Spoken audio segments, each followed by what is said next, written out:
মগরাহাটে তৃণমূল প্রার্থীর সমর্থনে নির্বাচনী প্রচারে সায়নী ঘোষ।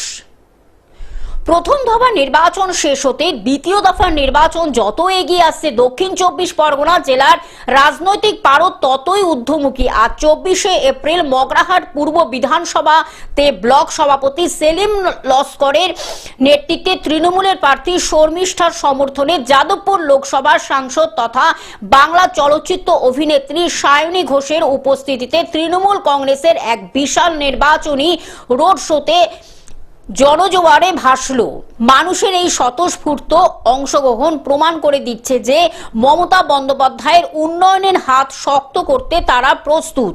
এই প্রচার কর্মসূচিতে বিপুল সংখ্যক দলীয় সমর্থকের উপস্থিতি ছিল চোখে পড়ার মতো। লিডারশিপের ক্রেডিট আমাদের প্রার্থীর সঙ্গে রয়েছেন, ব্লক প্রেসিডেন্ট রয়েছেন। এর থেকে বেশি মানুষের কাছে আমাদের কি চাওয়ার আছে এত ভালোবাসা দিদির জন্য।